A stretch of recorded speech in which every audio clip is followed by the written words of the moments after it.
Love in the Western World by Denis de Rougemont.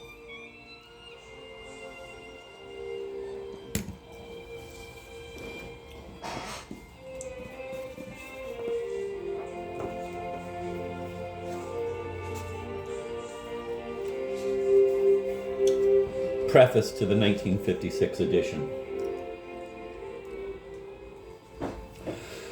It was at the suggestion of my English publisher that I undertook to revise this book. 3 times 5 years have passed since it first appeared, and there has been a war, and much has been experienced to put my contentions to a stern test. I have forgotten nothing and have learned a little. For that matter, I have learned more from life than from reading my critics, as these have been far from mutual agreement.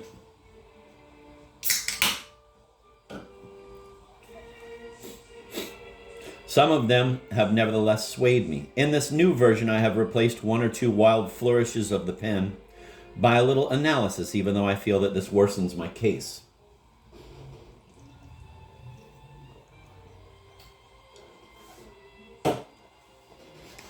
The historians deplored my insistence upon the disturbing relations which I noted between Cathars and troubadours. They, for want of evidence, do not find them disturbing. Several theologians, either Roman or Greek, complained with friendliness that I contrast eros with agape in too uncompromising a fashion, one which does not allow for the intermediate kind of love without which we should be unable to live. To the historians I shall reply simply that I was in quest of an existential meaning. Hence I had no idea of poaching upon their preserves. The documents which I quote, the juxtapositions which I propose, are intended to serve less as evidence than as illustrations. However, as far back as 1940, fresh research began to strengthen my theory. I have taken advantage of this to rewrite nearly the whole of Book 2, which deals with the 12th century, with Catharism, the troubadours, and Tristan.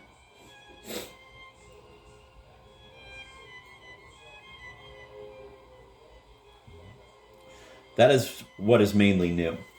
To the critics who disputed the actual meaning, which I thought I was justified in putting on the facts, I am tempted to give way on a number of points. My original task was to clear the ground and mark decisive contrasts. I could not always qualify or draw distinctions. A chapter now added to Book 6 and innumerable corrections of detail will show, I hope, that I have gained in realism. My central purpose was to describe the inescapable conflict in the West between passion and marriage. And in my view, that remains the true subject, the real contention of the book as it has worked out. The topicality of my inquiry seems to have suffered in no way from the Second World War. Particularly at the end of Book 5, I mentioned the possibility of a conflict which might put an end to the problems propounded in this study. My fear very nearly proved right, and I need now but transfer it to the foreseeable results of an intercontinental atomic war. Furthermore, 7 years spent in the United States have afforded me the opportunity of seeing that the passion myth, now degraded to mere romance, is not in sight of exhausting its effects. The cinema propagates those effects the entire world over, and the statistics of divorce show us how strong they are. If our civilization is to endure, it will have to carry through a great revolution. It will have to recognize that marriage, upon which its social structure stands, is more serious than the love which it cultivates, and that marriage cannot be founded on a fine ardor. The ways of such a revolution are not yet to be forecast. On that I dwell in Book 6. My ambition is confined to making readers sensitively alive to the presence of the myth,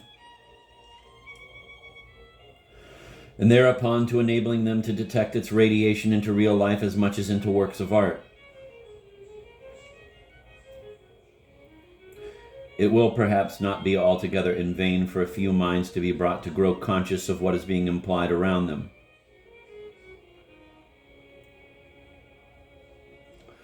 For if it is true that the mutations of the heart are matured, and indeed happen in the unconscious,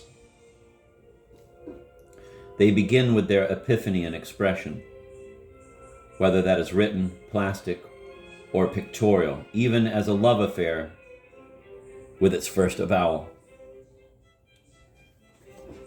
Denis de Rougemont.